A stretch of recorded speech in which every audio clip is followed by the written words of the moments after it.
What's going on, guys? It's Blake here. Boy, what a sort of long-ish journey I have ahead of me.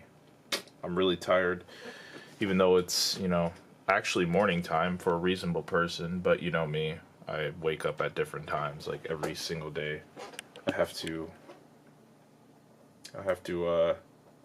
sort of just stretch and be flexible as I can. Normally, I don't mind being up this late at all, or this early at all. It's not even that early if you think about it, but when I only get like 3 or 4 hours of sleep, it's just like, dude, I'm so freaking tired. Anyway, so this is going to be the first part, I guess, kind of the first part of my journey to Pokemon Regionals. Madison Regionals is this weekend. It is Thursday morning.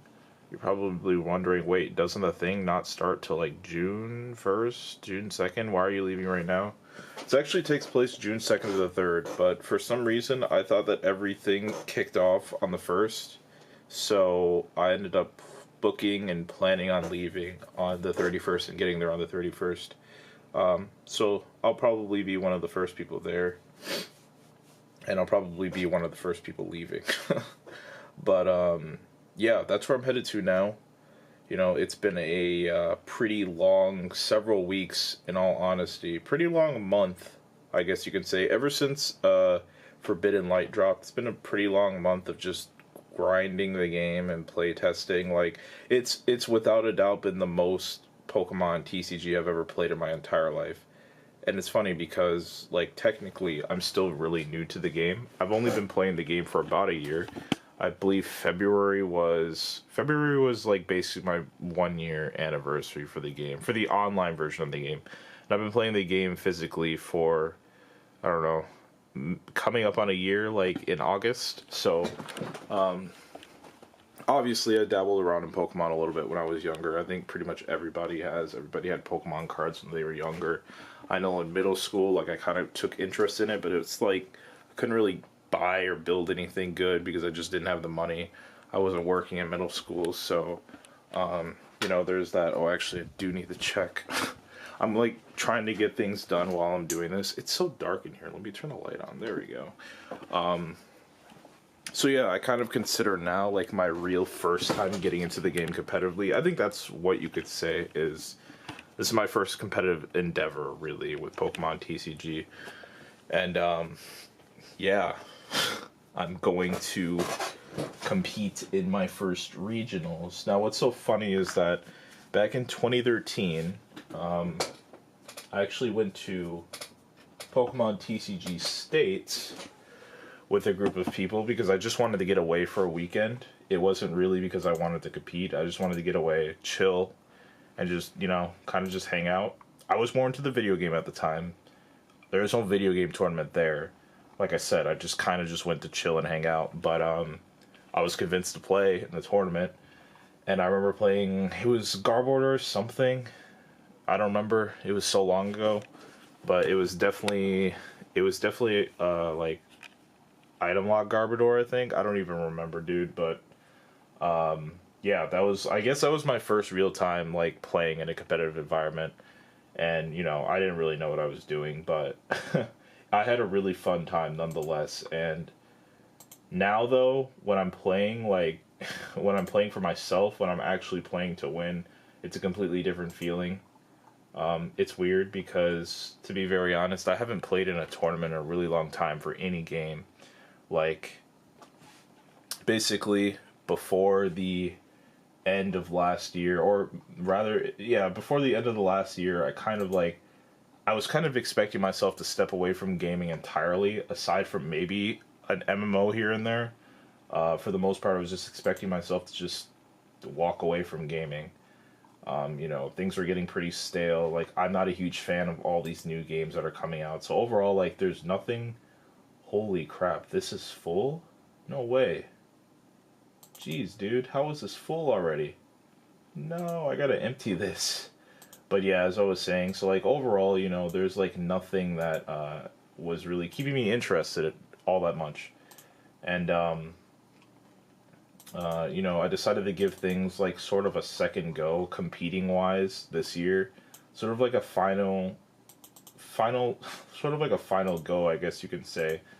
And you know, I'm kind of just going all out in all of the games that and not really all the games, more like the few games that have sort of taken my interest over the last year or two.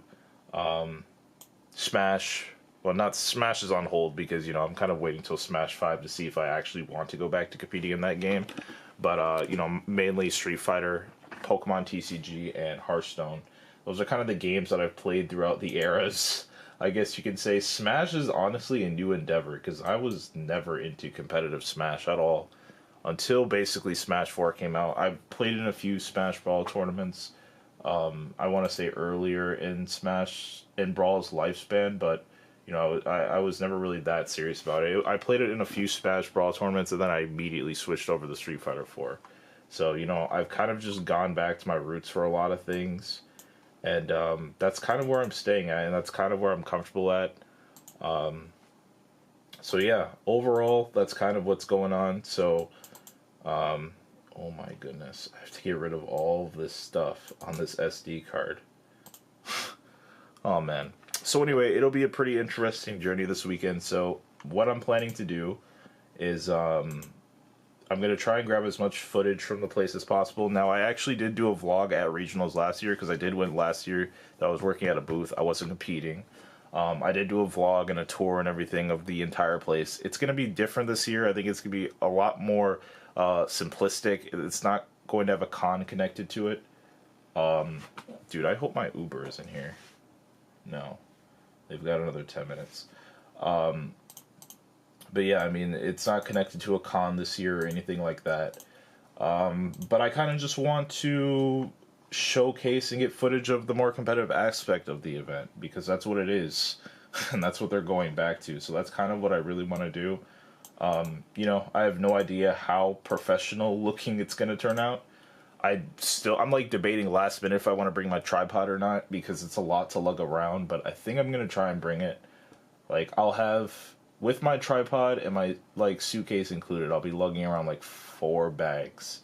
So, I don't really know, not 4 bags everywhere there, but just 4 bags on my way to Wisconsin. And I just don't know if that's worth it, but I guess we'll have to see. But anyway, that's kind of where I'm at. This is kind of the first update as part of that journey. This will be split into a lot of things, but I'll probably end up releasing this as part of one full episode, one full journey.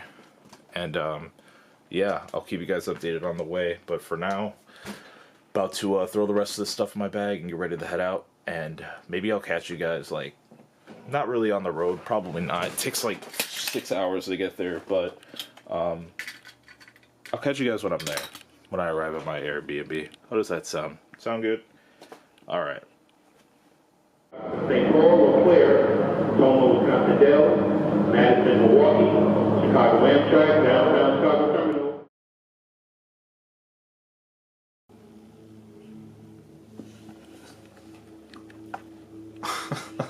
I gotta stop doing that for real. What's going on, guys? Clay here, obviously.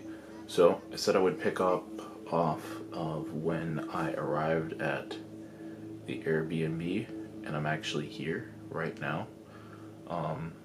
Yeah, this is kind of like a day skip. No, more like a half a day skip. So I recorded the last part when I was leaving my house.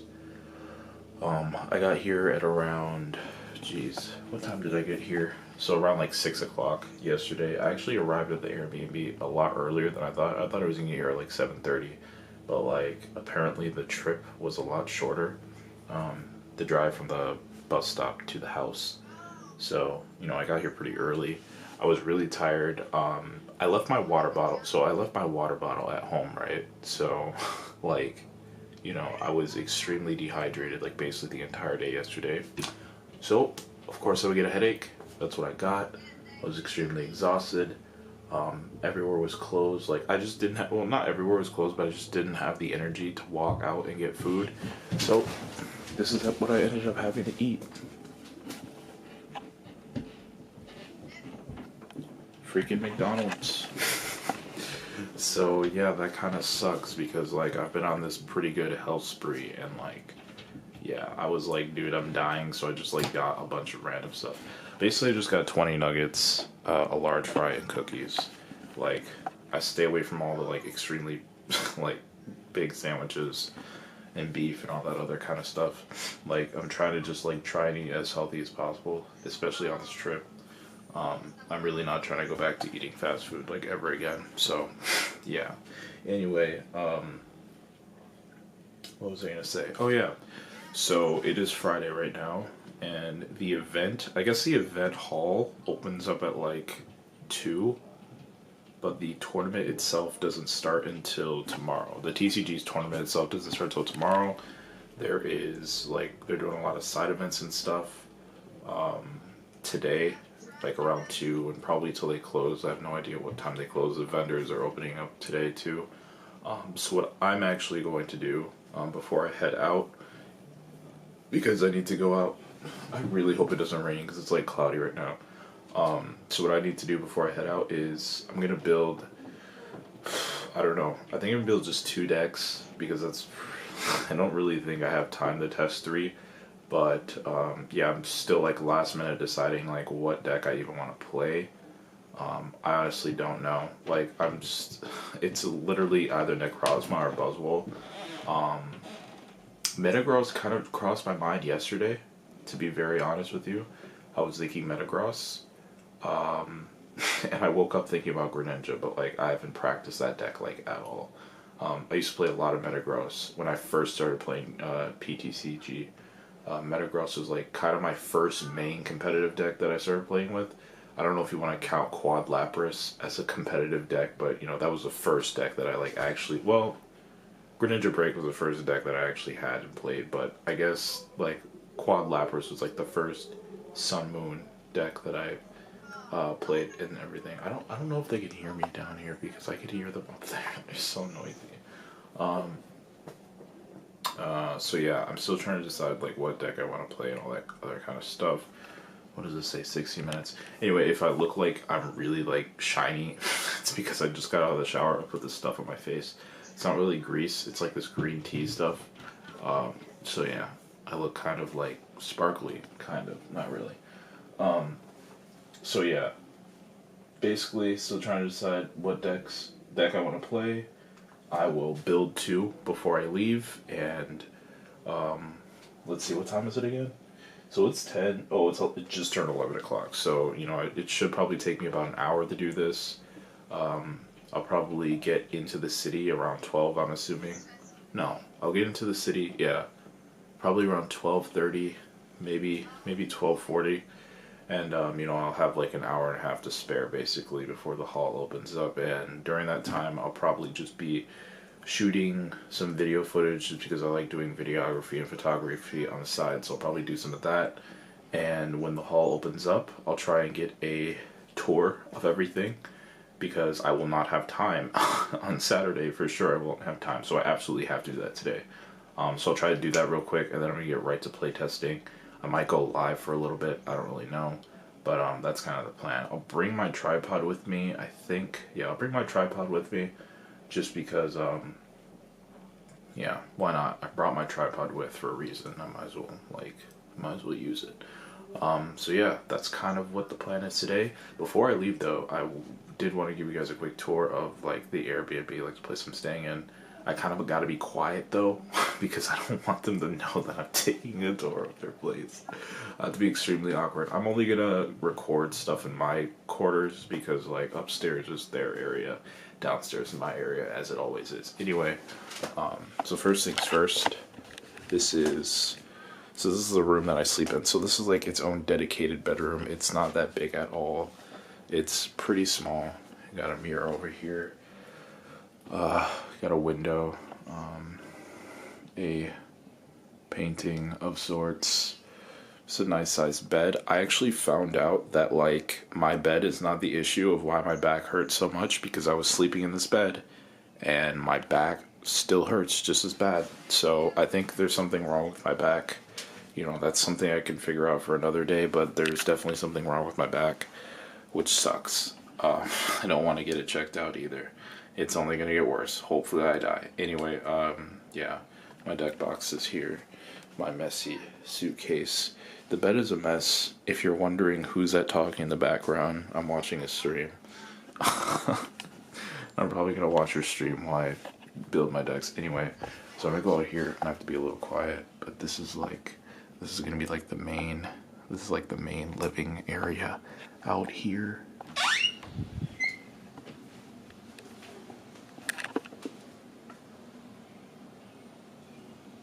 So I mean, yeah, you got like the living room out here. There's like a side door where I could leave whenever, and then up there leads to the kitchen. But yeah, this is kind of like a nice quarters.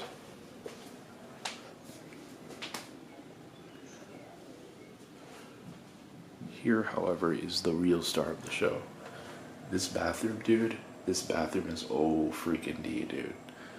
Like look how big this bathroom is. Like honestly, man. And like, dude, this is like better than any hotel bathroom. And I got a jacuzzi. Yes, a jacuzzi. Let's go. So you know that's really nice. All my stuff is here because I just got out of the shower, like I said. So you know, got a window. Got fancy lights up here too.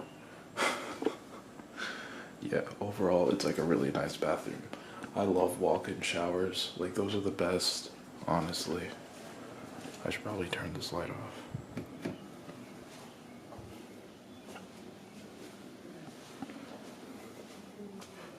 And yeah, I mean, that is honestly basically it. So that's basically my area. That's the only area I'm gonna record. I'm not gonna go around and record the rest of their house. If they weren't here and I knew they weren't here, I probably would. But yeah, I'm not gonna do that. So let's see. I'm trying to figure out like what other content I can kind of stuff in this episode after today, just because tomorrow I'll just be busy and I actually leave on Sunday. The only way that I stay an extra day, I don't even know where I would stay. I don't know if I could book here again. I wouldn't even stay. I would actually just leave. I would just catch a later bus. But the only way I would stay throughout the day at the event on Sunday is if I made it to day 2. Which is just feeling extremely unlikely right now, mainly because my win-loss ratio on PTCGO is like pretty negative for both decks. Like, I'm not feeling confident at all. I feel really frustrated that like I spend so much time not playing like top tier decks because like I don't know, like I feel like they are easier to play, but like the problem is you gotta learn the mirror matchups, and it's just like it's really rough because everybody's playing the same thing. Honestly, I feel like it's kind of sort of it's harder, but at the same time it's easier to play something more rogue up against something that's more popular because you know how the popular deck works and your opponent doesn't know how your rogue deck works per se, but at the same time you're dealing with the strengths of that popular top tier deck and you're trying to use what you have to fight against it, but like at the same time, you know, it's not based on who has the better cards in their hand at any given time. Like I feel like mirror matches in this game are just like, okay, who can set up the fastest? If you set up the fastest, you basically win. And like that feels so luck based. Obviously you have to make some like key decisions, like hard decisions every now and then in a mirror matchup. Like you gotta think several turns ahead, but like for the most part it's just so frustrating. So, you know, I'm kind of going into this just kind of hoping for the best. You know, I'm going to practice as much as possible, as much time that I have up until then. I'm going to try and get in bed. Like, I'm going to try to be asleep by, like, 12, hopefully tonight. 12, 1, 2, 3, 4, 5, 6. So, yeah, that's like 7 hours. That's good enough for me. Try to be asleep by 12, 12:30 at the absolute latest. I'll get up at 7. I think I'll shower. And yeah, then I just head out to the venue. I will, when I get back, I have to submit my deck. So when I get back from being in the city and from the event today, I gotta come back and submit my deck before I go to bed. So my final deck decision, it needs to be made by like 10 p.m. tonight, because you have till like 8 a.m. the following morning to decide what you're gonna play. I don't want to be that guy who waits that long. I've also like don't know how to, like I've never submitted a deck online before, so like it's probably gonna take me a little bit to figure it out. So yeah, I'm trying to do it at least like 10 hours earlier. So that's kind of the plan. So like, you know, I guess later today when I decide what deck I'm gonna play, I'll get back to you guys on what deck I chose and why I chose it, and you know, all the matchups and stuff like that. So yeah, I'm trying to think. If I have time tomorrow, I will probably also, like, every single time I finish a match, whether I win or lose, I'll report back to you guys. That'll be so embarrassing, because if I lose every single game, like, I'll probably just cry. Let's be real. I probably will. Anyway, before I spend too much time on this, I'm going to cut this off now, get started on my decks, and that I'm going to be testing. So yeah, that should be, that's going to be pretty much it for now. I'll get back to you guys in the city or at the event, either one. Definitely I'll be recording stuff at the event when the hall opens up today, but I might do some recording stuff in the city as well for this video. So yeah, that's it for now. I'll catch you guys very soon.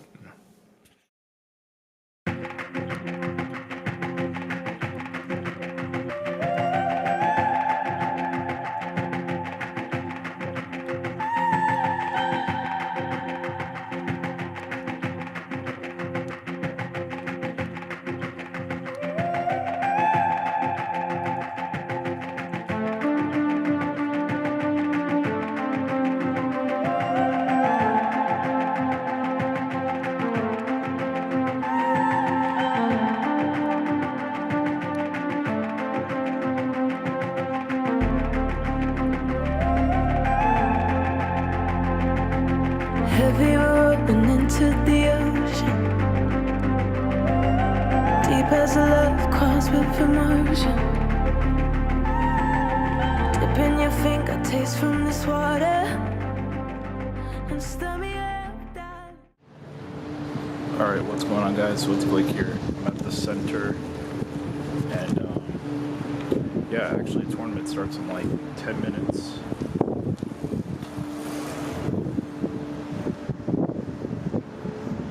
Yep, like 10 minutes. So I have 10 minutes to do like a tour of the venue, which is what I'm going to do real quick.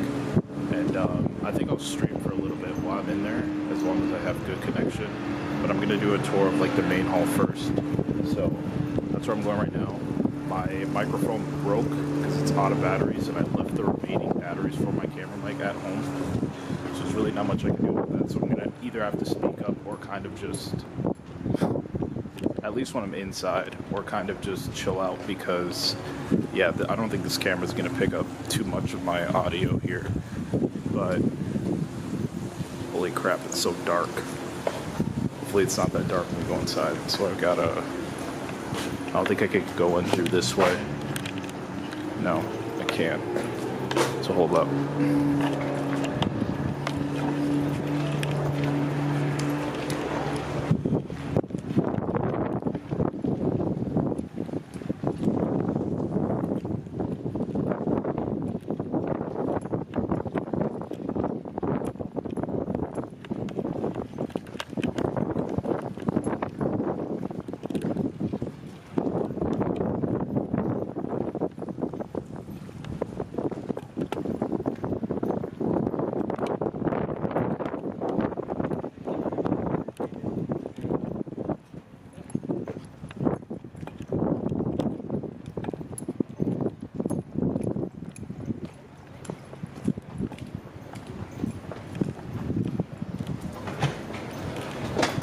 Thank you.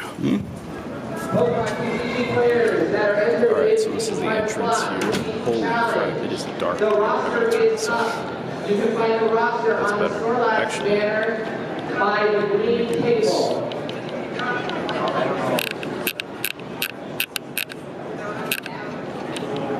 there we go, that's better. So there's a sign here. We are here.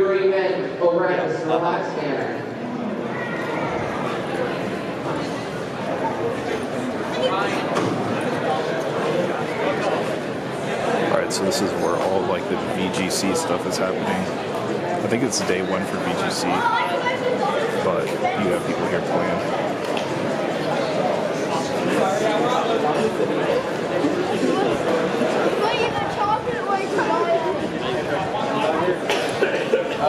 It's like most of the vendors over here.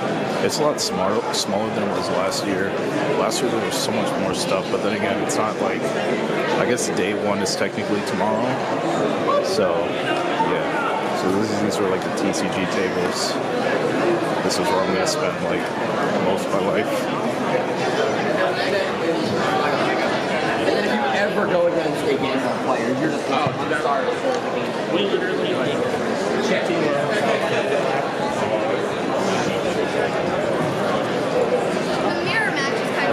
Finally, TCG Players Elite Challenge. If you have not checked the roster yet, it is at the Snorlax banner behind the side events table. That's literally me. I have to check my roster. I'll make my way around. I kind of want to get footage of all this stuff first. So, you know, here's a Pokemon sign. Oof. So there's that. It's cool. Okay. Let's keep moving. But yeah, I need to check my pairings because I'm doing a league challenge. It's not the official thing, but doing a tournament today to kind of test out what I currently have. And yeah, so basically all these tables are going to be filled tomorrow, which is going to be crazy. They're all going to be filled with players. I think the main stage is somewhere up there. That's where I'm going to take you guys real quick. I got to hurry up because, yeah, I don't want to miss my matches. I don't want to miss my pairings. So yeah, like I said, I'm going to try and stream after this. This will be a quick tour of the thing. If I have time tomorrow, I'll do like an additional video just kind of showcasing how stacked this place is with people tomorrow. It's going to be a lot of damn people. Chaos Rule number 16. If you're still playing and you're on stream, take the remainder of your prize I cards. don't know what that means. What's that? I got a plan.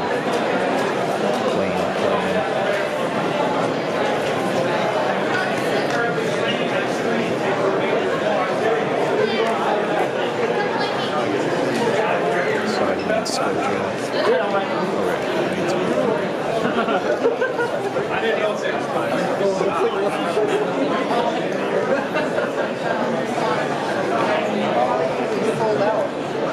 That's a great This is where I was literally stuck last year because our booth was over here last year. We pretty much did this arcade alley.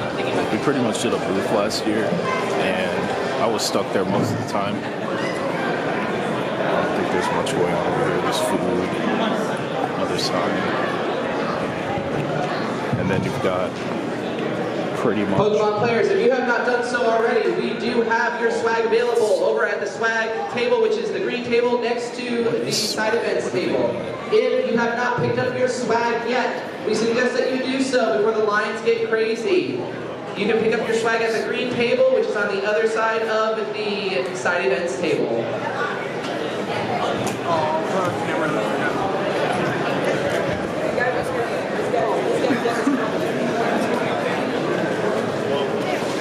Chaos pairings are up. Chaos pairings are up.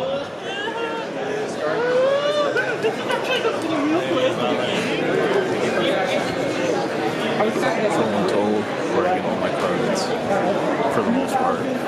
Maybe not anymore.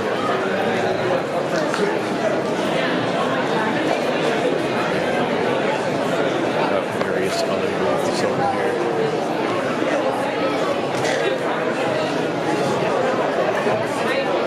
Our booth.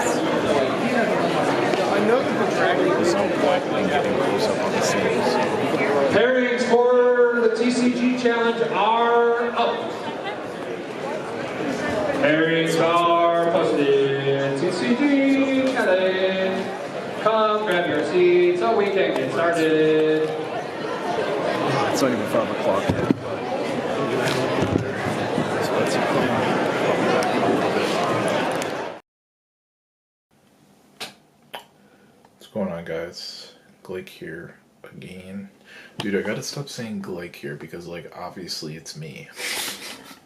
I honestly hate people who be saying that too. It's just like, they're like, hey, it's Jimmy here, and back with you guys with another video. Yeah. I gotta stop doing that for real. Like, this is the last time I'm gonna do that. Anyway, so day one is over.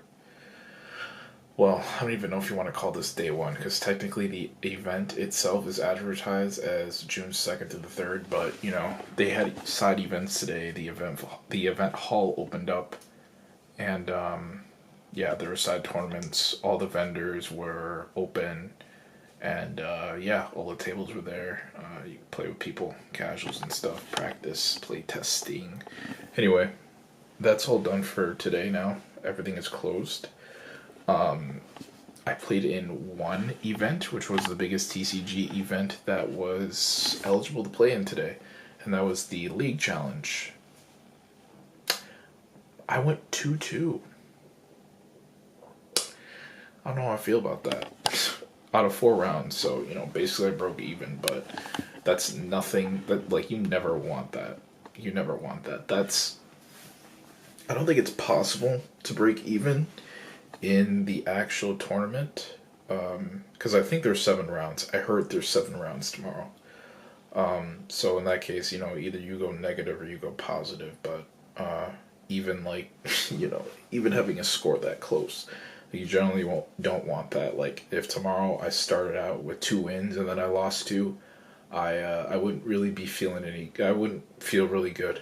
As a matter of fact, the goal for tomorrow needs to be 3 or less losses. If, you know, if I lose any more than 3, then there's literally no chance that I'm making it to day 2. And I believe actually 3 is the most you're allowed to lose, I think, in order to make it to day 2. I think if you lose 3, and I think if you lose out of 7 rounds, yeah, I think if you lose 3 and you tie 1, that's the absolute worst you can do and still make it into day 2, I think. If there's 7 rounds. If there is anything less than that, then I think 3 losses and 1 tie wouldn't even get you to, it wouldn't be good enough to get you to day 2. At this point, I'm very skeptical that I'm gonna make it into day 2, especially after today. Honestly, I feel like I would be a lot more comfortable if I was playing a rogue deck. So odds are I'm gonna be playing Buzzwole, GX, Buzzwole Lycanrot. So that variant, and, you know, like, there's a lot of Malamars.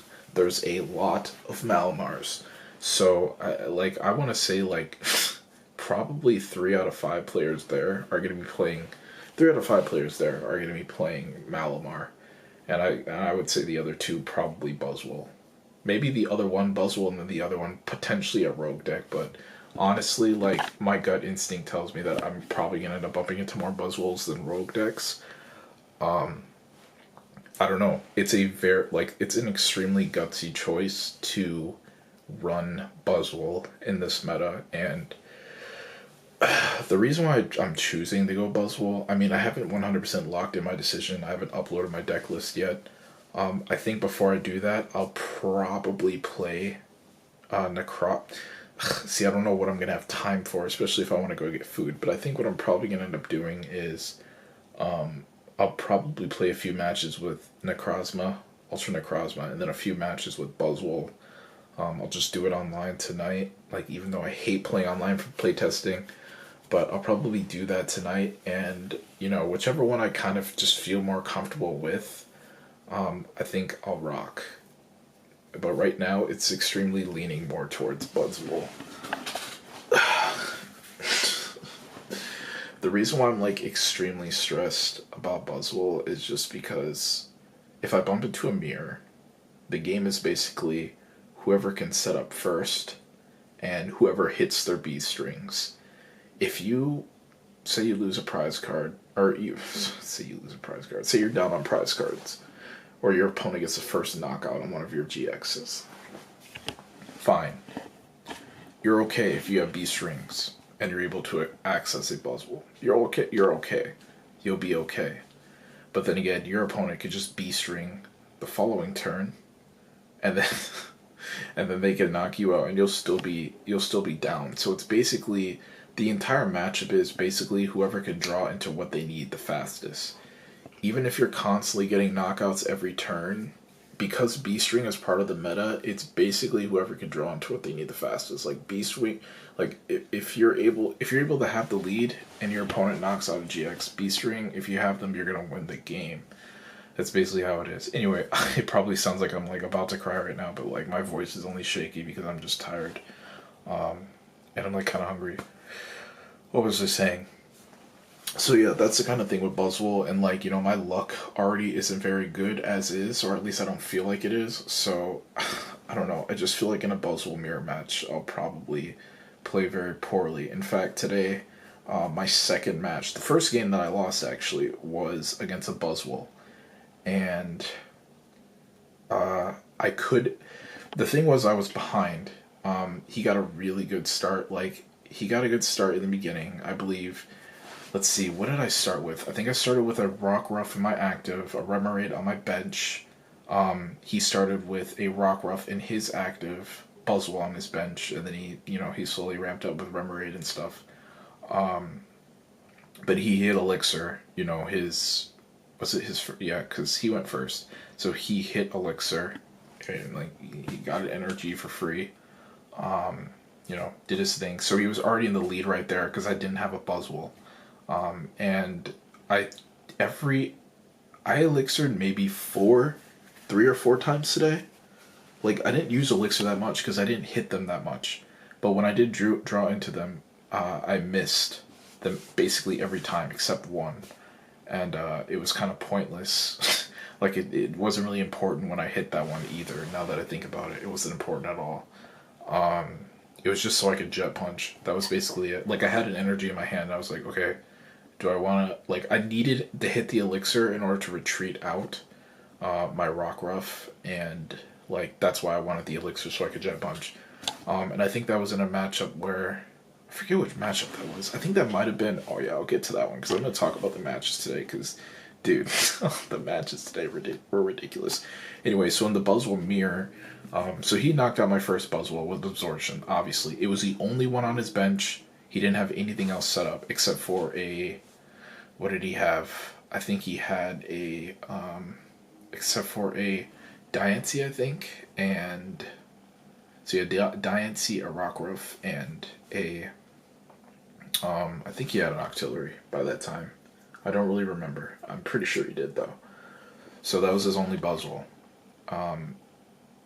Did I knock out one of his Buzzwoles? Yeah, I did. I got a knockout on one, I think. And then he B-stringed, and then he knocked out mine, so he was down to 2 left. That was his... Okay, so yeah, he did have another Buzzwole. So that was his second Buzzwole that he B-stringed, powered up, and then knocked out my Buzzwole.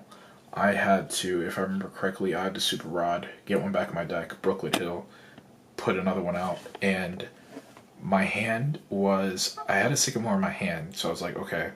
I can either attach a few things, which was, I did that anyway, but I was like, okay, I can either attach a few things, Choice Band, Floatstone, that kind of stuff, and Abyssal Hand, and try and draw into a B-string, or I could just Sycamore. I think if I remember correctly, I did Abyssal Hand, but it was for like 1 or 2. I Sycamored, and literally, if I could have got a B-string, I think I would have been in the lead, because we would have both been at 2 prize cards. He wouldn't have been able to B-string the catch-up. I would be in the lead. He had nothing else that could kill me. Literally. So, like, I was like, alright, dude, I gotta hit this B-string. And what the hell happened in that situation? I'm trying to remember what the hell happened in that situation. Because, like, no, it wasn't that game. What game was that?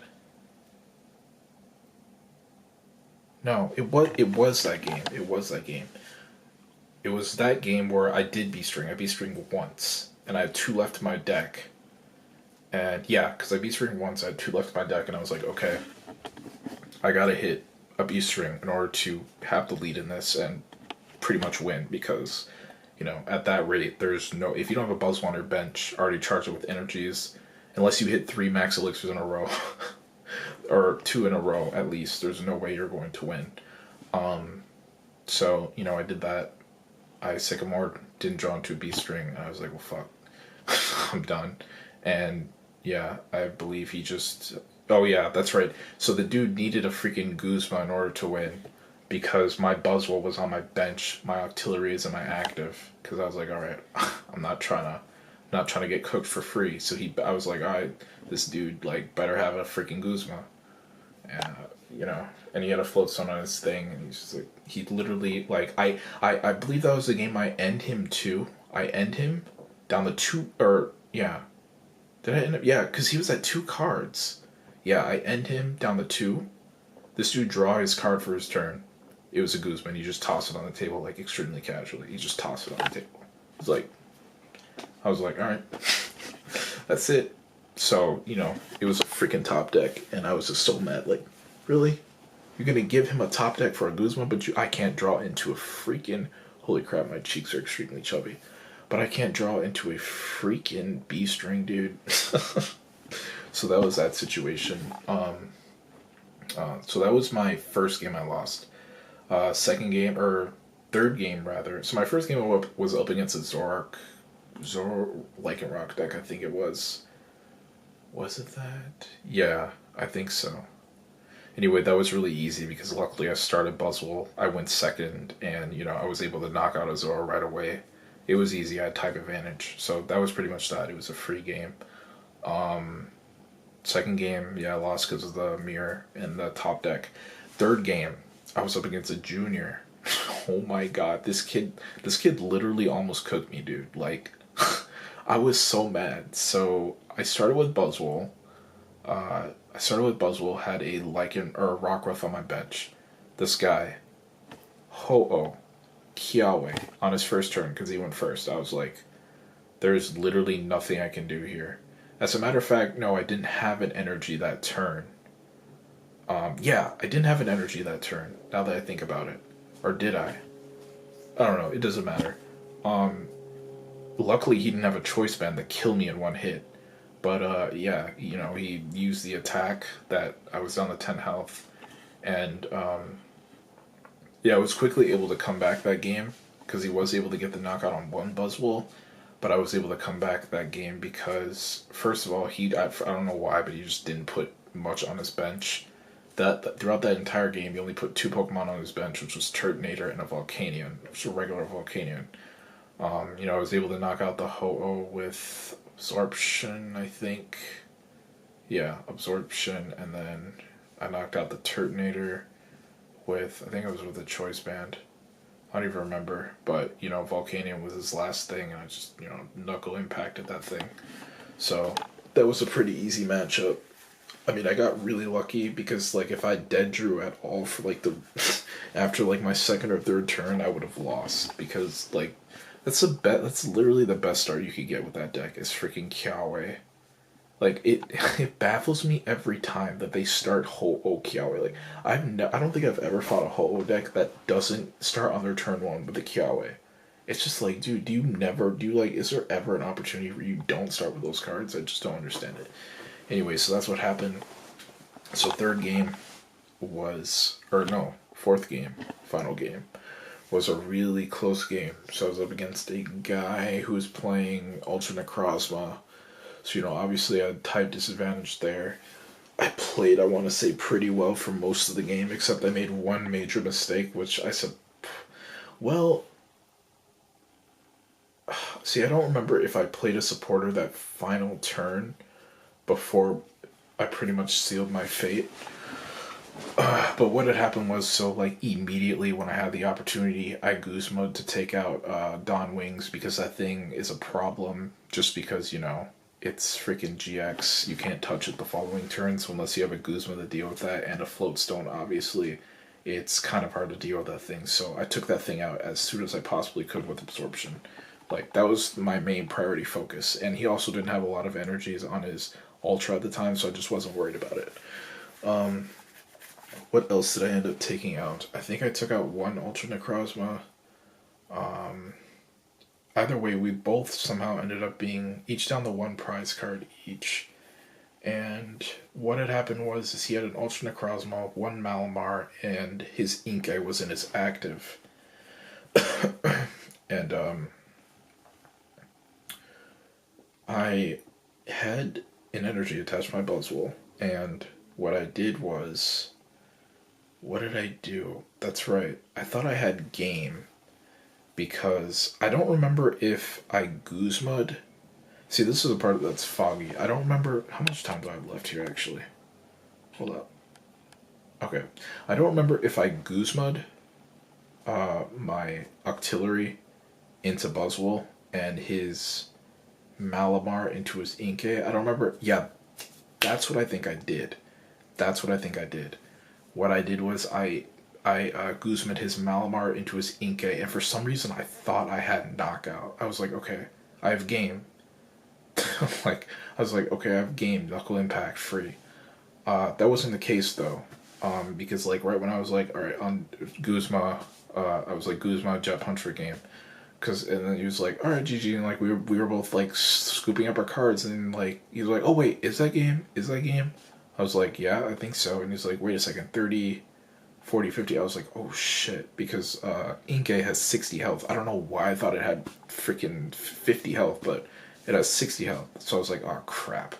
I was like, oh my god. Like, I was so mad there because it was like, I'm so used to having, because for the longest time, I played Buzzwole with Regirock EX, and I'm so used to having that extra 10 damage buff, so, like, it knocks out most basic Pokemon.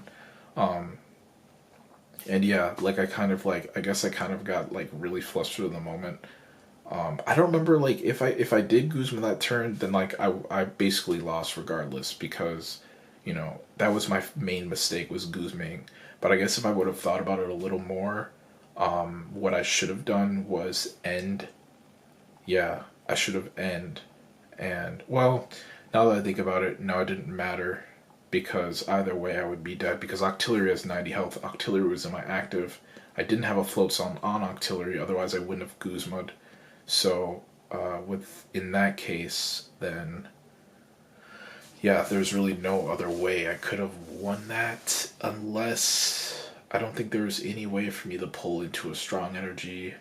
So that would have literally been the only option, was if I pulled into a strong energy, and then Guzman, I would have been able to kill it.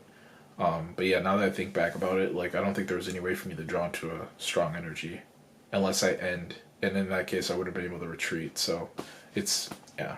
Basically, that's what happened. It was a really close game.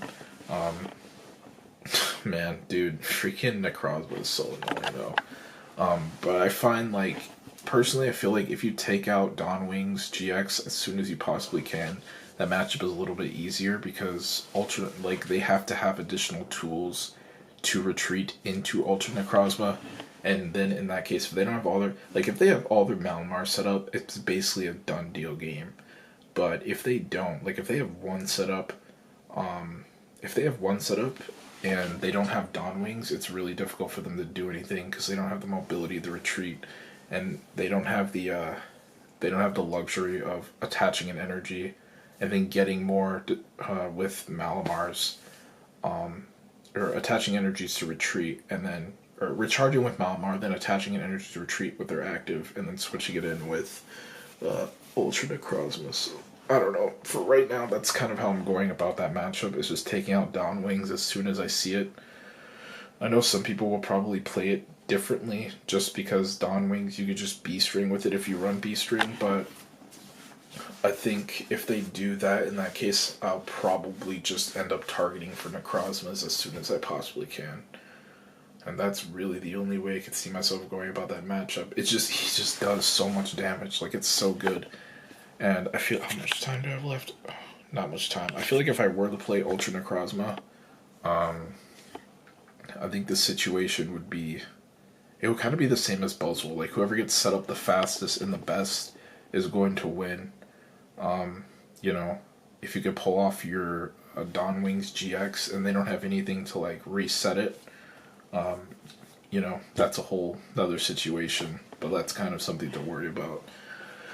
So essentially, going into tomorrow, I'm kind of just, like, praying for the best. Like, there's really not much I can do. My deck is kind of like, it's going to be heavily countered by a lot, so all my games are going to be extremely difficult. And if I get behind, like, I'm pretty much going to lose. So I think my chances of winning anything or, like, making it to day 2 are extremely slim. Like, I know I'm not going to win this freaking event, but making it to day 2 is what I really wanted. At least top 64. And if I just feel like it's really not that freaking possible with Buzzwole at my level. But I think if I really think and play smart, I could maybe do it. But I don't know. I'm gonna need God's help. But anyway, that's it for now. I'll be back probably sometime tomorrow, very early in the morning. I gotta get up extremely early at like 6. And yeah, I'll probably film my way going to the venue maybe. And then yeah, I'll try to give you guys some updates throughout the day tomorrow after each of my matches as long as I have time. So see you then.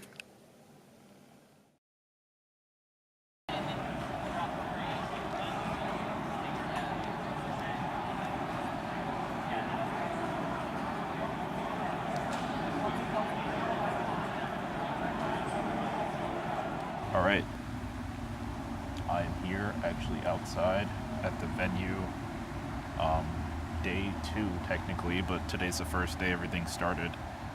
Like I said yesterday, I wanted to give you guys an update as frequently as I can possibly do that about all my matches. So I played my first match like 40 minutes ago, 30 minutes ago. Did good. I went 2-0. Won both games. It was up against a Dustmane across my deck.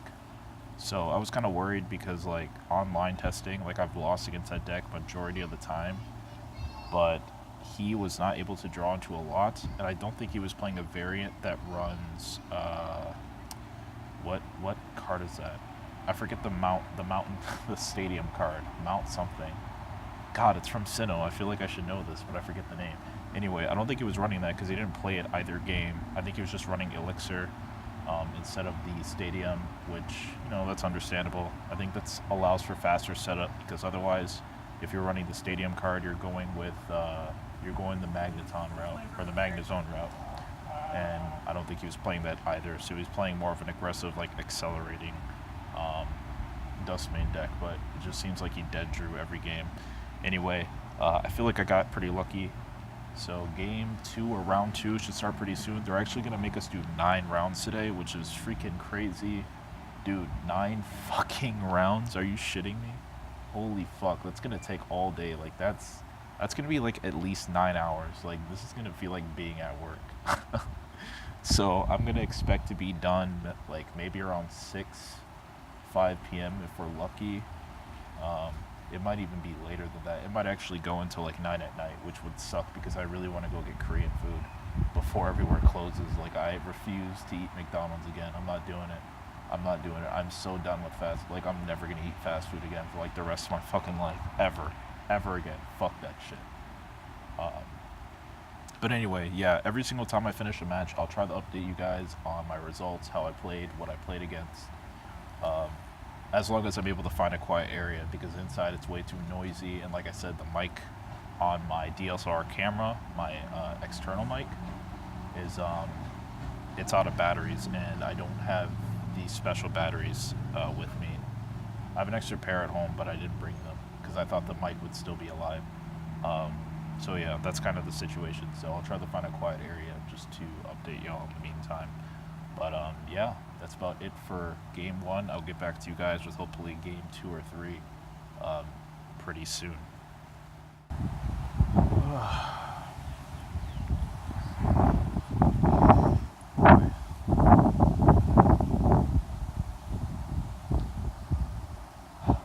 Alright, yeah, whoops.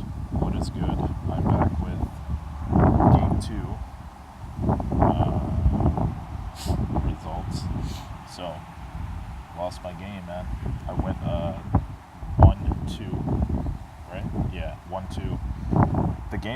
Both games that I lost, the games that I lost were due to my Diancie being prized. It was actually a mirror match. My Diancie was prized both games, and lack of damage literally, like, pretty much bodied me. But I made pretty much all the correct plays, I feel like, but literally the lack of damage is what killed me. It's kind of unfortunate. I could have won the second game or the third game. I could have had it if my Diancie wasn't prized. There was also a situation where before he took his game-winning turn, there's a situation in my previous turn where I end because I was off So I was off 10 damage from knocking out his Buzzwole. And what I should have done was, instead of ending, I should have sycamored, got rid of my entire hand, since like he literally had game if I wasn't able to knock out his Buzzwole. And what I should have done there was, I really should have sycamored, and then hopefully I drew into a choice band. But I went for the end instead, which pretty much ruined his hand. But I think he got lucky with a few top decks, and he managed to grab a choice band on his fatigue Buzzwole, or not a choice band, a float stone on his fatigue Buzzwole, and pretty much from there, he retreated into Lycanroc, and then he GX'd, which didn't do that much damage. Like it only did 150 because I didn't have that many prizes left. But with the strong energy attached and with Diancie on his board, like he was able to have enough damage. So that was exactly enough damage. So that was pretty much the situation for the final game. Literally, I was only off 10 damage. If I could have drew into a choice band, or if my Diancie was a prize, I would have had game, and I would be 2-0 right now. I don't know. I'm not that upset about losing this game because it was just mostly due to luck. Luck both games. Like the odds of your Diancie being prized twice are so small, but regardless, it freaking happened. So the best I can do is just try my best with the rest of the games. We literally have 7 more rounds to go. 2 more rounds until the break. So yeah, it's gonna be pretty exhausting. I'm trying to think anything I want to do differently. Like he was a pretty smart player. I think that guy may have actually been a top player, but I'm not 100% sure. So yeah, I'm gonna go back and check his records. All I know is he attended Toronto Regionals. So for a lot of people, these guys have been playing for a while, and the fact that I can go head to head with some of these people who have been traveling around for a long time, it just gives me a good feeling that right now I'm not free.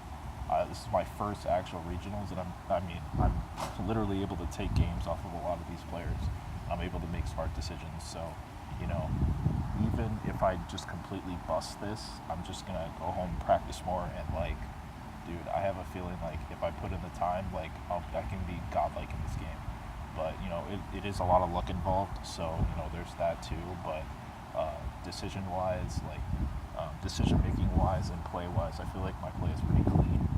I just kind of have to stop letting the nerves get to me while I play and make sure every play is optimal, because that N over Sycamore, it wasn't very optimal, I don't think. I don't know. That's up for debate, I guess. It could have gone differently if he had a larger hand, which I avoided happening by ending, but what can you do? Alright, so game 3 is probably about to start really soon, so I should probably head back in. Like I said, if I'm able to find a quiet area, because it's noisy in there, if I'm able to get back to this area every time, I'll update you guys on my next couple games till break. So that's the plan. Alright, see you guys with game 3 or 4. Hey, what's good, y'all? Back again. Game 3, right? Yep. Game 3. Wasn't all that bad. We tied, so I am 1-1-1 right now. Don't know how I really feel about that, because I'm not really a big tie person. I better get the W or the L, but dude, ties are really stupid in this game. People just tie all the damn time, which is kind of annoying. But anyway, that's kind of where I'm at right now. It was against a Soul Galio GX deck, which was, I didn't expect to see that at all. I'm running into all these random ass decks that I would never think anybody would play. People keep playing the slowest fucking shit against me, and honestly, I should be winning every time, but the first game I lost because I literally just drew shit throughout the entire fucking game. One Buzzwole was prized, which kind of hurt me. But yeah, I basically just drew shit, and he was able to rare candy all of his Cosmos into Soul Galio GXs, and he was able to charge them up really fast. So I got freaking destroyed first game. Second game, it was kind of the same situation at the beginning, but luckily I pulled into Beast Rings early. I got the double Beast Ring off, which was freaking clutch as fuck. And he just scooped because, you know, there was really no way he was going to come back because that deck is just too slow. Third game we tied. I was in the lead. If there was no such thing as ties, I would have won the third game. But, you know, that's just kind of how it is. I can't really do anything about it. So, game 4 is probably starting really soon. I also have to use the bathroom. And this will be the final, or not game 4. Round 4 will be starting really soon, and this will be the final round before the lunch break. I'll probably just run up to like a drugstore and just give me like some fruit or something, because like I need to like cleanse my body from the fucking toxic shit I've been eating like the past 2 days. Like, oh man, dude, like man, never again. The next time I travel, like I swear to God, I'm going to like find a freaking like I'll get an Airbnb, and it has to have a kitchen. And I'm just gonna cook my own shit because I'm so tired of buying trashy food. Like, they're like around here, I don't know why, but it's just like really exquisite, exotic food, and then there's just trash food. So like either you want to pay for something that looks fancy but like really doesn't fill you up at all, or you just pay for shit food that literally makes you feel like shit but will fill you up. So anyway, that's kind of the plan. Like I said, I'll touch up with you guys after game 4. I'll have more time to do that since it'll be a lunch break. And yeah, game 4, only how many more games? 5 more games to go. 5 more rounds to go. Racing through this. What's going on? Reporting back after game 4 was a total freaking bust, dude. As I probably should have expected, went up against a Necrozma deck, but that's not even the worst part. The worst part is I got a prize penalty because there was a random deck check during my game. On the website, I have my deck list listed as having 4 Sycamore, and I had it listed as having, wait a second. No, I had it listed as having 3.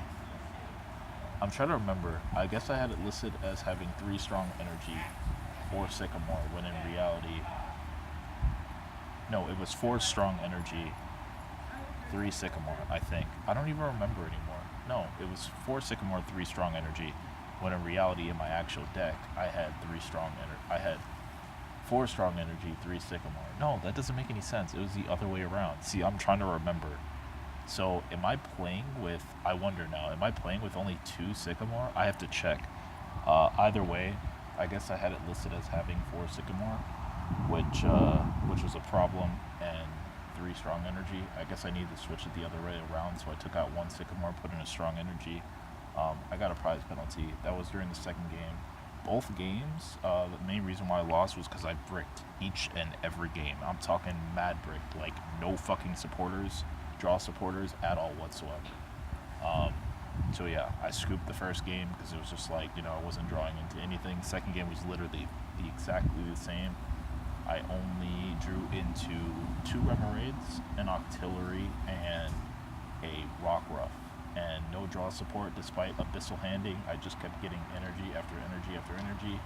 And I'm telling you, dude, I shuffled my deck like a million goddamn times, and that was still the freaking result. So, you know, I'm just going to take it as in it wasn't meant for me to win that game at all. It was a bad match at the start, and on top of that, it was just like, dude, like the luck couldn't be further from in my favor. So, what the hell is it? So that's kind of that situation, basically what happened. So yeah, now is like lunch break, and I think I have like 2.5 hours, I think, before round 5 starts. So 5, 6, 7, 8. Got technically 5 more rounds to go.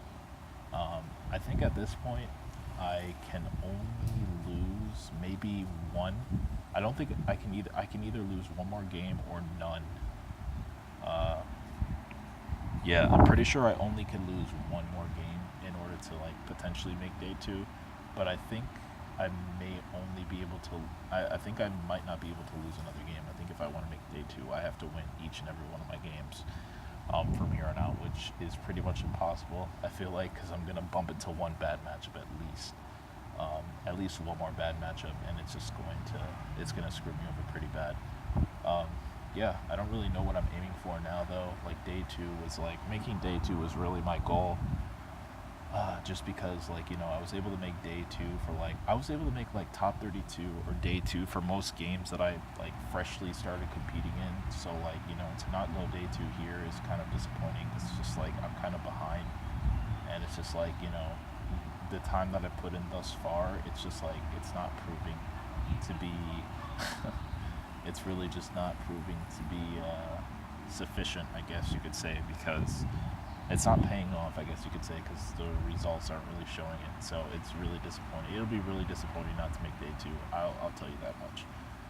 Obviously, it's not going to discourage me from playing the game and continue competing, but I'm just going to have to up the amount of time that I play and really think about the kind of deck that I want to play before going into these events. I feel honestly though, that next time I won't play a deck that has a bad matchup straight out right out the building. There are significantly less Zoroark decks now, and there's a lot of Necrozma. Zoroark counters Necrozma, but since Buzzwole is still a presence, Zoroark is kind of a little less prevalent. So the safest deck to really actually go for in this meta would be Necrozma, and I chose not to go Necrozma. I chose to go with the deck that literally has the matchup advantage, the deck that's kind of in the middle, I guess you could say. So I chose to go with that one, and I feel things maybe could have been better if I decided to go with a Necrozma deck, but also at the same time, if luck wasn't really playing into my favor, the results would be the same, because most of the games that I've lost, as a matter of fact, yeah, majority of the games I've lost today were due to just really, really shitty luck. I'm talking mad shitty luck and no misplays, just really fucking shitty luck. So it is what it is. So I mean, at this point, day 2 is looking extremely unlikely, but yeah, I'll still try and keep you guys updated throughout the rest of the day. I don't plan on even if I lose every the next 2 games, I don't plan on dropping out early. I'm just gonna keep playing until the day's up, and then just get that experience in, and then afterwards I'll probably just head on over to a restaurant or something. I want some Korean food, and yeah, kind of just chill and just think about the day, and head back and pack up and get ready to go back home tomorrow. So that's kind of the plan. Yeah, I'll keep you guys updated with future rounds. So what's good, y'all? I am back. So since lunch break, did I do a recap after lunch break? I don't think I did. But since lunch break, game 5 and 6 went by. Both mirror matches. So yeah, both Buzzwoles, both ties. Honestly, I can't believe this shit. It really frustrates me that this game, there are so many ties in this game, and the time limit is just too short. 30 minutes, come on, man. Maybe 45. If it could be 45 minutes, that would be perfect. Just because, I don't know, I feel in this game, you're constantly digging through your deck and trying to find shit, and then you gotta shuffle, and then you gotta let your opponent cut, and then you just have to do that shit over and over again. So it's just unless you're on freaking Adderall, dude, there's no way you're gonna be able to keep up and make right plays. So yeah, I kind of just feel I don't know. I feel out of all the games that I tied, I feel if we weren't on time, I would have been able to win. Let's see, I've tied 3 games so far. Out of the ones that I've tied, I feel I would have been able to win 2. The third one is uncertain, but I would have been able to win 2 if it weren't for the time. So,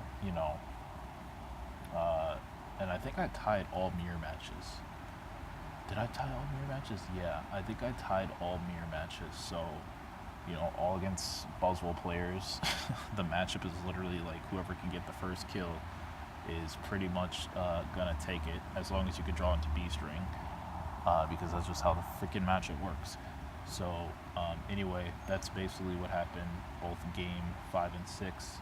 Got 3 more games for the rest of the day. There's no way in hell I'm making it to day 2. So the disappointment is there, but I'm kind of just not gonna let it get to me. I'm still not going to drop. Just going to keep on playing because that's what I came here to do, was to freaking play. And I'm learning a lot, too, about player mindsets and whatnot. Like, every single game I play, I learn more and more about how I'm supposed to think when I'm playing. Like, the things I need to take into consideration. Honestly, honestly, this game is funny because it's very, very simple. So, like, it's so simple that luck plays probably the biggest role. Like, as long as you know what you're doing. Yeah, you gotta make some, like, you gotta be able to think ahead every now and then, but, like, the game is so simple, I just feel like, you know, like, luck is just, like, a huge freaking factor.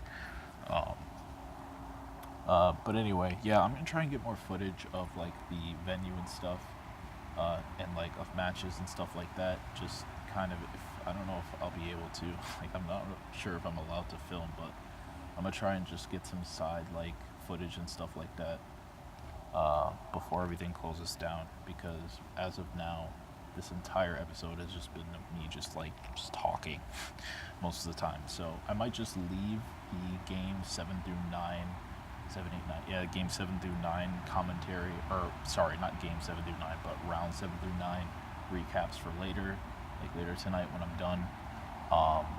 So yeah, that's pretty much the plan. I kind of want to try and get other footage so I don't have to keep coming out here all the damn time. I'll just give you guys the rest of the recap tomorrow. So, or not tomorrow, tonight.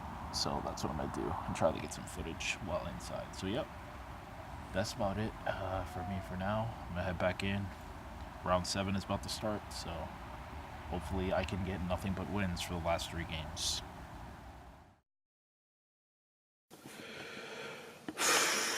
What is going on, y'all? Wow. What a freaking day. So, first things first, I want to apologize for not having a ton more footage from literally the event. To be very honest, though, after the tour, there's really nothing much else I can really show y'all. So this is going to be more of a traditional vlog than anything else. I kind of wanted to make this like a new episode in the Virtua series, and I'll probably put it under that category as well. But, you know, I just didn't get enough like side and like attendant footage and stuff like that to, you know, really make this the kind of episode I wanted to make it. So it's more like a vlog, I guess. Anyway, but yeah, since the event was a lot smaller from last year, you know, there really wasn't that much to show off. It's kind of sad because they had an arcade alley there, and I don't think anybody used it. It's like, where is the time to do that kind of stuff? Like, that's pretty much the primary reason why I really didn't get much film footage, is just because there's not a lot of time. I paid to come out here to play, and that's exactly what I did. I played all 9 rounds, and my final score is 3-3-3. Oh my god. So you guys heard me in earlier entries sort of complaining about the whole ties situation in this game, how common ties are, and honestly it's ridiculous. Each game that I tied, I was in the lead. Each game that I tied, I was in the lead prize card wise. I believe majority of those games, I had 3 prize cards left, and my opponent had like, my opponent would have 4+. So, you know, I was in the lead as far as prize cards are concerned. And it's just like when you think about it, it's just like not every game I had 3 prize cards. It was either 3 or less. And like, when you just think about it, it's like, wow, if you were given like 10, maybe 15 more minutes of play time, you could finish these games. But I mean, like, there's really, oh my god, I look so gross right now, dude. Like, honestly, I can't stand how nasty I look, for real. Like, no angle makes me look decent. Like, I'm literally like at that time of day where like I just look straight up ugly regardless. Like, I've been in the sun too yo, man. Dang, this camera actually, like, dude, this camera actually make me look midnight black, bro. Like, I don't got a problem with that, but like, dang, camera, like, you be making me He be making me Dr. Midnight up in here. Anyway, should I take my hat off? Ugh. Ugh. No matter how I stretch it, I still look hideous. Let's try this. Should we try this? Maybe if I have my snapback on, it would be different. Maybe. Anyway, so finish talking about this. So, anyway, ties, dude, are ridiculous. I understand why they have to do it. Helps prevent stalling, because, if eventually it's got to come to a tie if your game doesn't finish, because they got to save time. But, I understand that, but I feel like they wouldn't have to do ties in the first place if it was a 3-day event. Now, most regionals, as far as I know, are 2 days only, as far as TCG. It's only 2 days. So they do Swiss round all of the first day, and then the second day they literally do top cut, top 8, whatever.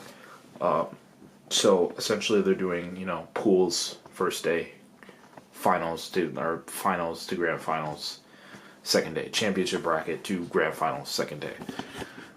Now, I don't like to compare Pokemon TCG to esports, because, that's kind of like my primary field. I know how tournaments operate. I know the format. Usually they are 3-day events. The tournament starts on a Friday, concludes on a Sunday. This is usually how things are, at least for fighting games. I know a few other genres as well. They're usually 3-day events. Especially, events that have pool play or, bracket play or whatever. So, coming from that sort of background to this, it's just geez, you can't even honestly play out your games, because half the time if you don't play fast enough, it's going to be a tie, and it's essentially counted as a loss. Now that I'm thinking about it, it's just I asked somebody, how many wins do you have to get, or what does your record have to be in order to make it to day 2, and they said either you get 6 wins, 1 tie, 2 losses, or you can get 6 wins, 0 ties, 3 losses. Anything more or anything worse than that is and he was talking about for this event, so anything more or anything worse than that is you're not going to make it to day 2. And that's kind of discouraging, because dude, the odds of somebody playing 9 rounds, the odds of somebody, I just feel like a tie should not count like that. I feel if anything, they should do something where all the people who have a tie or have a certain amount of ties have to, I feel all the people who have a certain amount of ties, that have, I don't know, less than 2 or 3 ties, or 3 ties or less, or no, 2 ties or less, I feel all of those people should play a tie round where tie breaks determines a tiebreaker or something, and then those people can be determined based on their overall score whether or not they make it into day 2 or whatever. I don't know. I'm I haven't been in the scene for a while, so I'm not gonna act like I know what I'm talking about. I'm not a TO in the scene, so I'm probably just talking on my ass. But based on how I feel, that's kind of an idea that pops into my head. I don't think that's anything that would be possible. I don't even know if it's logical, but that's something that just pops into my head, so I just thought I'd say it. Anyway, so there's really not much to talk about all my games. So, let's see, I left off at game 5, right? Was that the game after lunch? Yeah, I think that was the game after lunch. I said I have 3 more games to go. 6, 7, 8. No, I said 4. Did I? Either way. So, if I remember correctly, game 6 was...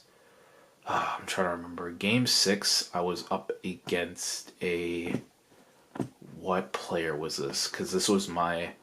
Was this my loss? Did I end up losing that game? I don't remember. What deck was I up against? Dang it. I don't remember what deck it was. Game 6. Because I remember this dude was I'm pretty sure... No, it was a mirror match. Was it a mirror match? I think it was a mirror match. And I dead drew literally every single... No. Because I only had... So I had 3 losses. I'm trying to remember all the people I lost to. So I lost to First player I lost to was the pro player. It came down to last game. Like both of us are on like our final 3 or 2 prize cards. Oh my god, I could have won, but like literally I just could not draw anything. It's ridiculous. I literally could have beat that guy convincingly. But I'm just really tight about. I was 10 damage off, dude. 10 damage off of beating a pro player. I was like, oh my god. Anyway, so that was a mirror. So that was the one I lost to, and then I lost to That's right. I lost to a Necrozma. I lost to Necrozma. That one, I guess I deserved to lose. First of all, I dead drew the entire damn time. Both games I dead drew. And on top of that, during the second game, like the first game I scooped, like within like 5 minutes. Like it was extremely, like I was done. Like I was just drawing anything. He was just knocking out everything. And it was finished. Like he came to the point where I had nothing left on my bench. And yeah, next turn, like he would have had the knockout, so I just scooped. Second game, like right after that game, was the deck check, and there was a problem with my deck, so I had a 2 prize penalty, he took 2 prize cards, I still dead drew every single turn that game, didn't have anything, he won, so that was pretty convincing. What was the other deck that I lost to? So I lost to 3, and the last deck that I lost to was Ho-Oh, so that was my game 9, but I won't get into that yet. So game 6, 7, and 8. Game 6 was a Buzzwole mirror match. Now I'm remembering. Game 6 was a Buzzwole mirror match. Went to time. Who was up? I think we both had an even amount of prize cards. It was 3-3 prize cards. I was pretty convinced that I could have won that one. Because he had 1 Buzzwole on bench, and I think I had 2 because I B-stringed. So, I was kind of at the lead pretty much, but it was time, so it was too late. There's just no way. I was like, okay, there's no way we're going to finish tie. So that was game 6. Game 7 was against a Garbodor or Espeon, Drampa Garbodor Espeon deck. Let's see, how did that one go? I'm trying to remember. I believe, who won first game? I won first game. He won second game. Last game we almost went to time, but we just kept playing. Because, at that point in the rounds, nobody was really caring, so we just kept playing. We were able to finish rather quickly. I was already in the lead. He just wanted to keep playing, so I just kept playing. And I was able to win that one. That was my game 7. I won. Game 8 was actually against Miss Mila. She streams TCGO a lot. She's a really popular Pokemon trading card game online streamer. She hosts me every now and then, which is pretty cool to meet her in person. I played her. I beat her 2-0. She was playing Malamar. She was playing a different kind of deck. It was a different variant of Malamar, Dawn Wings, Necrozma, and she actually had Latios and Espeon GX, which was pretty unique. It was a pretty unique build. She could have had it one game. She made a pretty major mistake, which was not GXing with Dawn Wings. Do that. That's basically what you put Dawn Wings in your deck for. If you're not countering Buzzwole solely, you're putting in Dawn Wings for the GX, because you can't be touched the following turn, which is such a good GX for 180, dude. It's ridiculous. But anyway, I managed to beat her. Matchup disadvantage I was at, but I was managed to pull that out, so that was fun. The final game, game 9. This is what I wanted to talk to you guys about. I low-key want to go off, but since this is not my house, I'm not going to do that. Game 9, dude. Let me tell you something about this game, dude. How come every single time I play against a Ho-Oh deck, every single time, without fail, I don't care if you run 4 Ho-Ohs. Literally, I don't care. I don't care if you run 4. If you run 4, that's cool. That's cool. You run 4. Out of 56 other cards, you run 4 Ho-Ohs. Out of 56 other cards, you run 4 Kiawes. Okay, sure.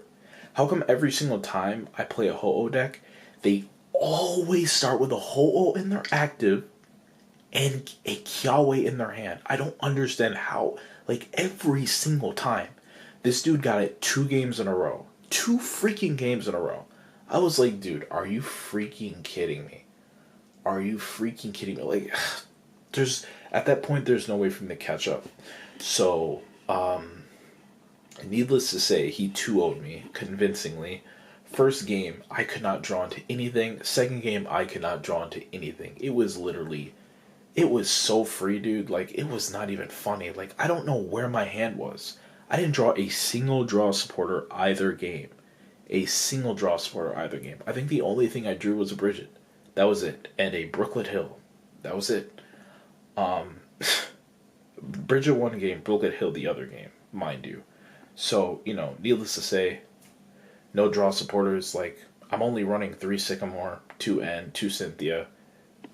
I had Remerades on bench, but I never drew into any Octilleries, of course. Like, of course not. So, like, the fact, honestly, I wouldn't have too much of a problem with it if he didn't turn 1 Kiawe each game. Like, what kind of freaking luck is that, dude? Like, God, I can't even believe that, man. Like, that kind of stuff just makes me so upset. 'Cause it's like, how lucky do you have to be to win? Like, are you kidding? Oh my God, a holo deck out of all decks? Like, come on, dude. Like, that's like a deck for kids. Anyway. Like, I don't want to insult the guy. He was clearly like a top player. Like, I don't want to say he was a top player, but he's clearly a competitive player. He's a contender. He told me he drives up to our cups in Minnesota, actually. So, he plays in our state. I think he's a part of a team because he was wearing a jersey or something. So I was like, okay, yeah, this guy plays actively.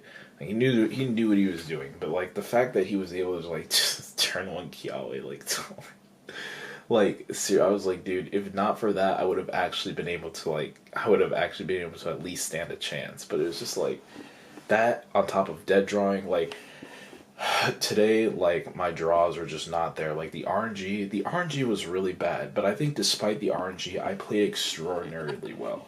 And normally I can't confidently say that because, like, I'm really honest when I play bad. Like, I know when I make mistakes. Like, when I make mistakes, like, things come back to haunt me. Like, my freaking shirt. You can't really say what it says, but it says, I'll come back to haunt you. But anyway, like, that's kind of... How much time do I have left here, actually? I need to check. Oof, okay, I have enough time left.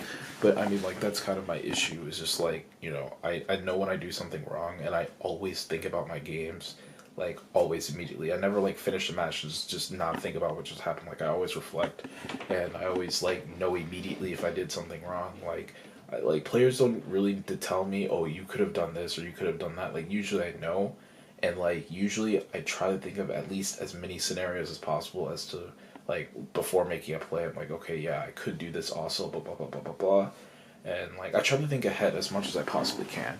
And, I feel like for that, I feel like that's one thing that kind of helps me in card games is because I naturally am an overthinker. I overthink a lot, so I'm always, like, considering multiple things. It doesn't always mean I'm thinking logically, and it doesn't always mean I'm going to make the logical play, but... it basically does mean that I am considering multiple things, and, like, if you see it or you see something that I could do, odds are I already thought about it, or odds are it has already crossed my mind, and I just kind of cross it out as an option if I don't do it. So, yeah, I mean, that was pretty much it today. So 3-3-3 is my Madison Regionals, my first ever regional score. Like, I'm not gonna lie, I'm extremely disappointed because I really wanted to make day 2 more than anything.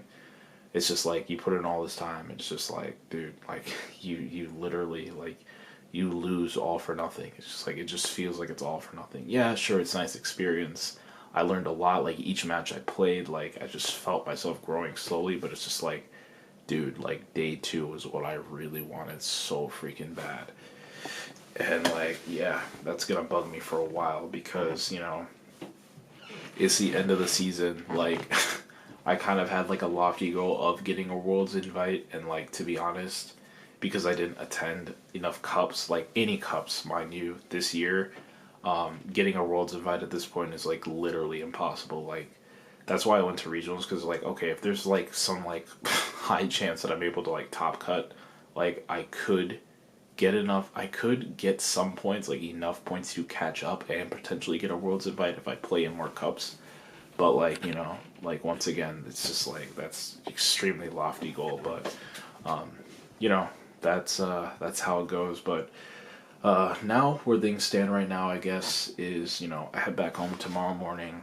You know, I'm just like chilling here. I need to get my stuff packed up.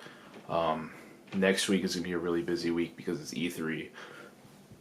Usually I do some sort of E3 live streams, so I gotta prepare for that.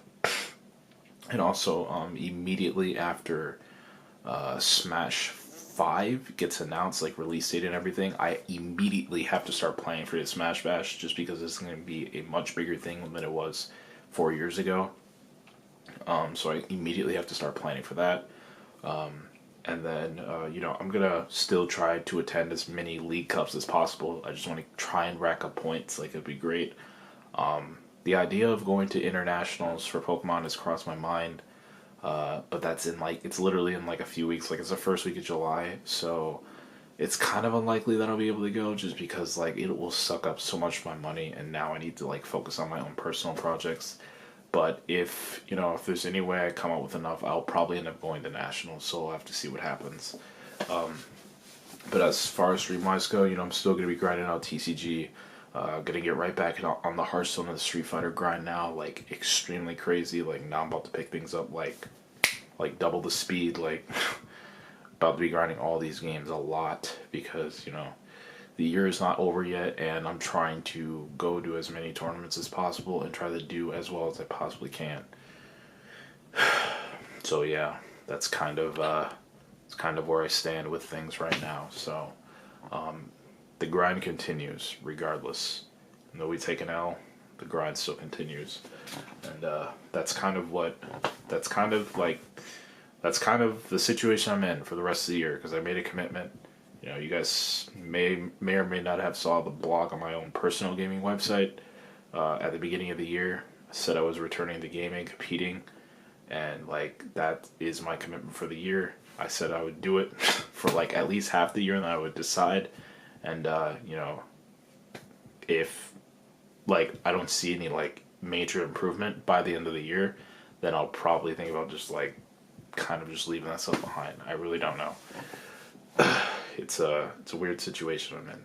So, anyway, that's gonna do it for this entry here. Yeah, just gonna chill on Discord for a little bit. And, relax, hopefully get some sleep, and I'll probably catch up with you guys with one final recap. Sorry, the video cut me off. So what I was saying was I'll probably catch up with you guys with one final recap when I get home. I'll probably do like some on-the-road footage or something like that. Just something cheesy because I need to fill in time. So, yeah, I will catch you guys when I'm heading back home, or when I get back home, and we'll touch base then.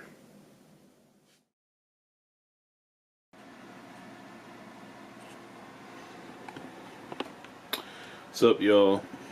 I am finally home.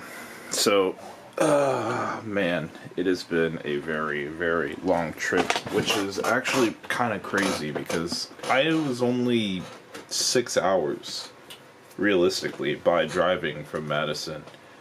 And, yeah, it was still a long trip regardless. There were a lot of delays. Well, there was one major delay, which pretty much slowed up the entire process. The bus that I was taking was 2 hours late earlier this morning when it was supposed to come in. So, you know, technically I got up 2 hours later than I needed to. Left 2 hours later than what we were supposed to, and arrived 2 hours later than 2 hours later. We arrived at actually the normal time. No. We didn't arrive at the normal time because I thought I'd be arriving, like, I thought the delayed time that we were arriving was the time we were supposed to arrive, but it turns out that we were supposed to arrive 2 hours earlier, so I was actually supposed to get here a lot earlier than I originally thought. So in the long term, it didn't really matter, but, you know, waiting around for 2 hours did. Anyway, I didn't get any footage, really, of, like, you know, being on the road or anything. I was just really tired. So I don't know. It kind of stings. It's like when you travel with like as much stuff as much stuff as I have, it's really hard to record and like carry things at the same time.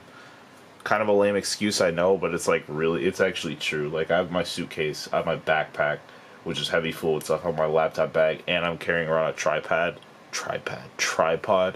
It's a handful. So like I carry around a lot of stuff, and I don't have enough spare space for me to like, oh, gotta do this real quick. Let me put everything away.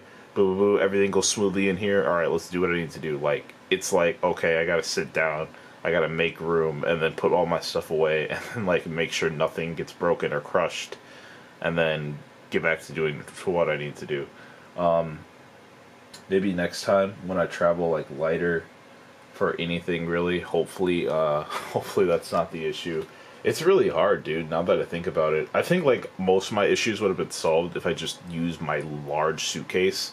I decided to go with my small one this time because I wanted to pack lighter, but like if you use something smaller, like just doing that just really didn't matter. It would have been better if I just used my large suitcase, because I would have been able to fit basically everything in there, tripod included. Like I should have brought that, and I will next time. Like I'm no longer like from now on when I travel, I don't want to have to carry around my tripod with me, and preferably I don't want to carry around my laptop bag. Like that could all fit in my suitcase, as long as I don't have like a freaking arcade stick in there.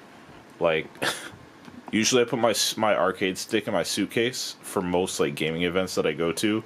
Obviously, you know, regionals wasn't a freaking fighting game tournament, so I didn't need to bring it, but for like 90% of other events I go to, whether it's cons or tournaments, I usually bring my arcade stick, and that usually goes in my big bag. So like when I do that, most of the time I have to carry my tripod, or you know, carry my TCG binders and stuff. But yeah, I really should have just brought my big suitcase. Anyway, I don't really know what I really need to say now.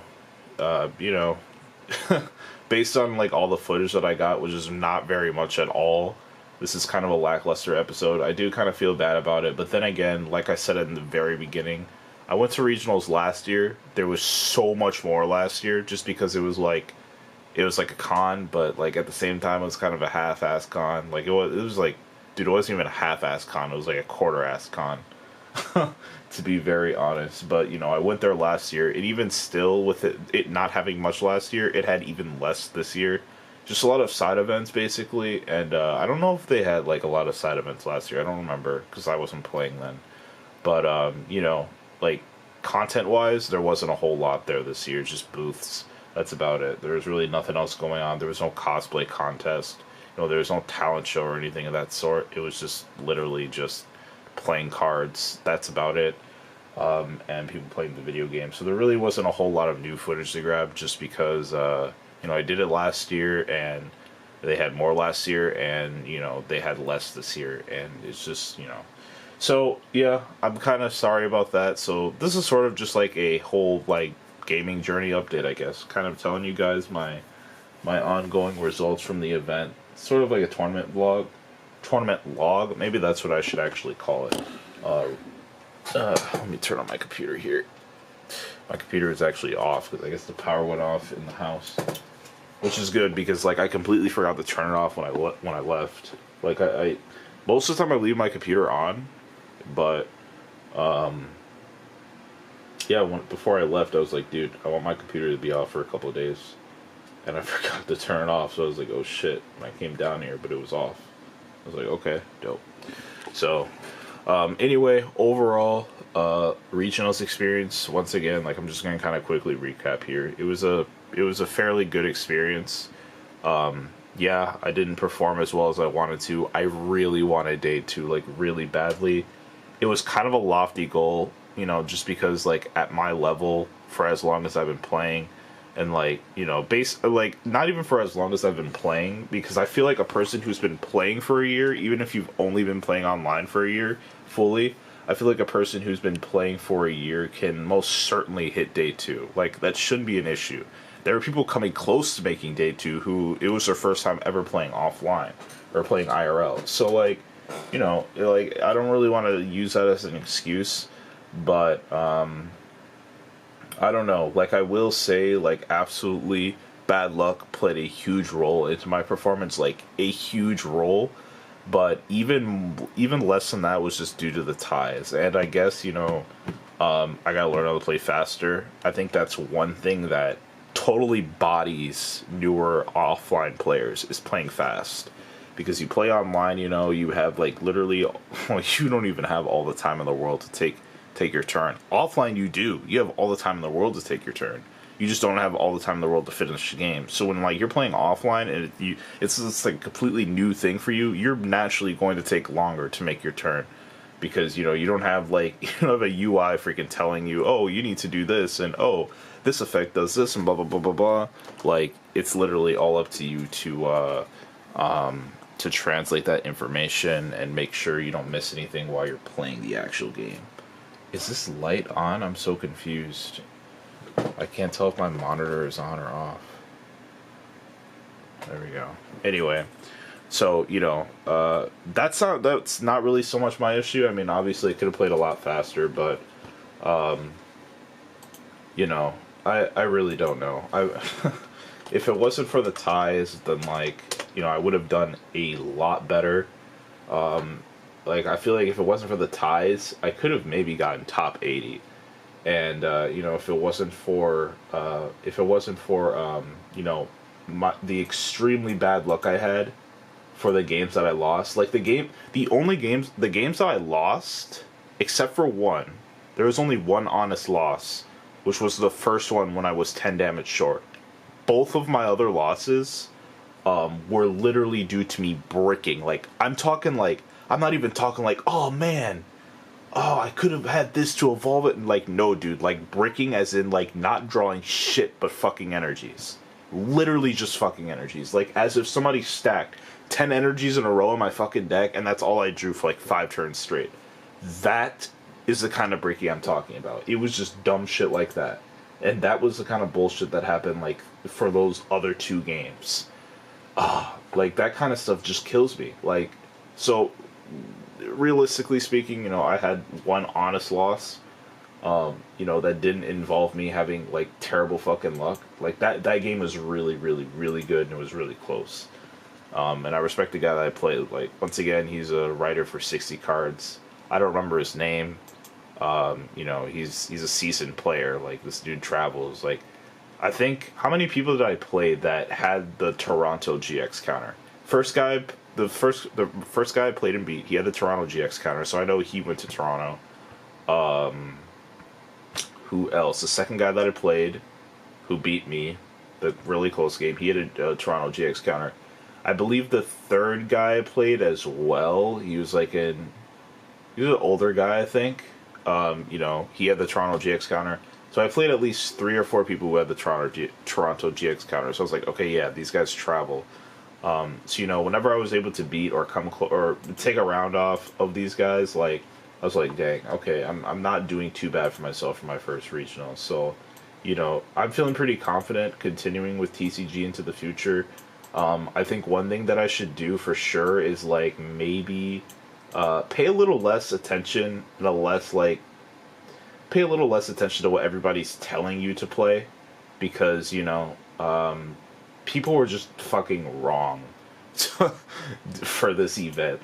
It was basically all Buzzwole in top 8. There's a Greninja break in top 8. And it's just dude, where were all the freaking Necrozma players? I honestly feel like nobody played Psychic Vanilla Necrozma at all, because that deck counters Buzzwole for free. Except, unless most Buzzwole players just teched, unless all these Buzzwole players just teched, what's this card? Lycanroc, then I could see why, the Buzzwole players may have come out on top. But honestly, I feel like because most Buzzwole decks only run 2 Lycanrocs, I feel like there's a pretty damn good chance that the Necrozma player could still come on top, even if they perfectly timed and tech Necrozma each game. Or Lycanroc each game, the Necrozma player should still win, just because Buzzwole players don't run any more than 2 Lycanroc GXs, and Vanilla Necrozma can one-shot a Lycanroc with a Choice Band without any extra buffs. You just one-shot that shit. And even without it, you come close. You come to 190, so you come very close to just one-shotting it. So, honestly, like, I don't know where those players were at. I can see why Buzzwole may have destroyed, like, I can see why Buzzwole may have destroyed the, Ultra Necrozma and Dawnwings decks, just because Dawnwings does take a little bit of time to set up. In order to make Dawnwings useful, you need to hit all of your elixirs, or you need to get your Inkays and Malamar set up perfectly timed, and pray to God that Buzzwole doesn't like target Dawnwings immediately, because that's what I did for all of my Dawnwings and Ultra Necrozma matchups, and I think I was able to win all of them. Yeah, did I win all of them? There was the Dawnwings that I... Oh, no, that wasn't Dawnwings. That was regular Necrozma that I faced. That was the one where I got the prize penalty and the game that I bricked. So I did lose that one. But I played two other Dawnwings decks throughout the event, even in the League Challenge, and I did well against those, because I just literally just targeted for the Dawnwings each time. And, like, Ultra Necrozma just proved to be a little bit too slow. So, yeah, that's kind of the situation there. So, you know, overall, like, things could have gone smoother on the luck side of things, but you know, I really can't complain too much. So I've been thinking about what I'm gonna do next as far as like TCG competitions and travels go. Nationals doesn't really look like it's much of a possibility. Like every single time I go to these events, like I just spend so much money somehow. It's just mostly on food, which is crazy because I like only ate once a day while I was in Wisconsin. Like I only ate once a day.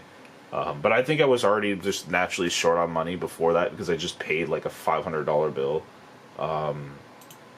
Yeah, I just paid like a $500 bill before I left. So like, you know, I kind of took a huge financial L, but like it was for the best. Like I'm glad that's out of the way because I don't have to worry about it. So, you know, just because I did that and like freaking Nationals is literally in a month. I just don't think it's really possible for me to... I'll check, but I don't really think it's possible for me to attend. So right now, my main focus then is going to be attending as many League Cups, League Challenges, and weekly tournaments as I possibly can that are in my area. You know, those ones that are like, you know, 30 minutes to an hour out from me, I'll try to get to, but Lyft and Uber is like extremely expensive around here, so like... It's kind of hard it's kind of hard to get to a cup without like spending a fortune basically, which is very unfortunate because it's like, dude, Uber and Lyft in Wisconsin is so cheap compared to here where I live. So you know that's kind of going to be my focus. I mean, I'll obviously continue grinding TCGO.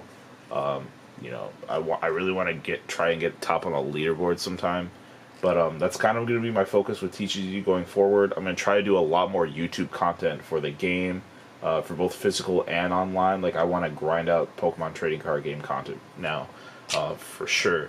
And, yeah, now that Regionals is over, I can kind of also start focusing on the other games that I like to compete in, Street Fighter and Hearthstone. Like, those are going to be, like, other focuses, too. So, you know, I'm going to be spending a lot of time this summer just grinding and just working on other things on the side, so... That's kind of the plan, but overall, I just wanted to close this out with this. It's kind of a quick little update for you guys. It wasn't really quick. I had a lot of fun, regardless to say. Like, it was a lot of freaking fun, but, you know, it's not all about fun for me. Like, I would like to succeed at some point. You know, fun and growth are, like, the best things. If you could have both, it's the best, but if you're missing one, it's just, like, it stings if you're missing one or the other. So, you know, that's kind of the thought process and the mindset going into the future, these events and stuff like that, is that, dude, we gotta start pulling out some wins, man. Or like at least top cutting or something. Can't stay stuck in the bottom.